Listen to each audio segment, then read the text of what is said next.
No one likes getting ghosted. It sucks. So let's talk about some ways that you can make it less likely that it happens to you. Drop it.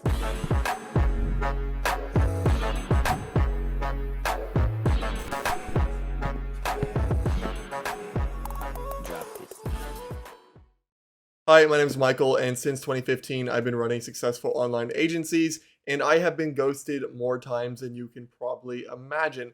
Now, I have learned some tricks over these last few years, and in today's video, I'm going to keep it very short, to the point, and share with you 4 ways that I can prevent this happening, or at least most of the time. So let's go ahead and get into it. But before I show you the flow chart, what is getting ghosted? Getting ghosted is slang for when you have a call with a prospect, somebody you are selling something to, and then you send them a proposal, you send them an email, whatever, and they just never get back to you. And that happens a lot because people don't want to say no, and it's really frustrating. So let's talk about some ways we can avoid this. So before I get into these tactics or tricks here, I first want to talk about why people might ghost. Sometimes getting ghosted is due to you doing a bad job of selling, a lot of times being too pushy. If you don't give someone permission to say no, or you keep pushing them, they might say yes, tell me the next steps, and then not answer you. So these things here will only help if you already have a good sales process and you actually aren't overly pushy and overly trying to get someone to go next step, because no one likes that and people just want to get off the phone. So they're going to say whatever they need to get off the phone with you. So what does the average person do after a sales call? It ends something like, I'll email you to set up another time, send me a proposal, we'll talk over email, I'll send next steps over email, whatever it may be, and then you send them an email. Now, there's nothing wrong with that. It works, and in fact, I do that a lot. However, there are some ways to do pattern interrupts and to be different from everybody else by doing your follow-up messaging on other platforms. You see, most people have their call, and then they get an email. And that's fine, but if you can message them somewhere where other people aren't, and it's a pattern interrupt, they're much more likely to get back to you. So I want to start with the order of priority that I try to follow with people.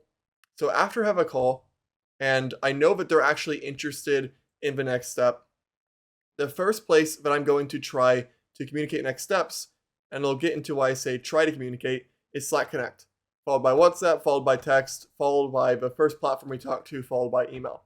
So one thing that I do, and this is my highest priority, is I have a call with somebody, it goes well, and we want to move to next steps. Around 5 minutes into the call, I say, do you use Slack? That's where I do all communication to people I work with. If they say yes, I simply make a Slack channel and I send them an invite on the call of Slack Connect.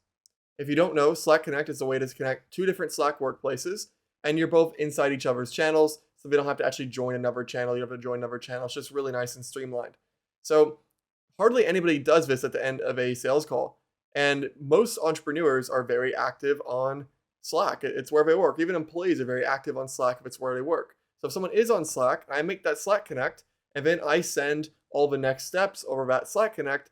It's much more likely for them to see it, for not to get lost, and also to be more difficult for them to not respond because they're constantly seeing it. Now, if someone tells me, no, I don't use Slack, well, you have 5 minutes left on a call. You don't want to go through a whole educational period. Here's what Slack is. Here's how to use it. Not effective. I then say, would it be okay to text you the next steps? I know that's more convenient sometimes. So we're asking permission to text them because text is a little bit odd. And if they say yes, I take their number, and first thing I do is I plug it into WhatsApp. There is some use of text for business, but there's hardly any for WhatsApp. I hardly see anybody use WhatsApp. So I plug your number into WhatsApp. If there's no account on WhatsApp, I move to text. But if there's an account on WhatsApp, I send the next steps on WhatsApp. I have hardly ever got ghosted on WhatsApp because there's normally not that many people in WhatsApp talking business. And if you're an email, you're one of 10, 20. And again, it's different. It's a pattern interrupt. So move to WhatsApp. If not WhatsApp, I then move to text. If they say no, I don't use text for business, then I try to message them on whatever prior platform. So say, okay, I know we talked first on Instagram or Twitter, on LinkedIn. Would you like me to send it there?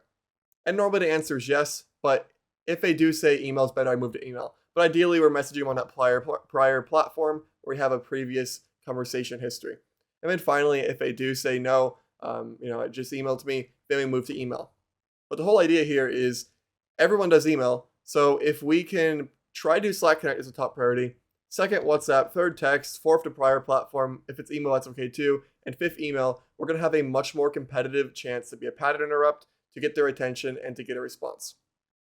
I know that's a quick one, but this has helped me a lot. When you're taking 100+ sales calls every month or 1,000+ a year, those 5-6% improvements really do make a tremendous difference. And if you're not getting, let's say, over 5-10 sales calls every week, this is probably something you don't need to worry so much about, but it certainly couldn't hurt to implement.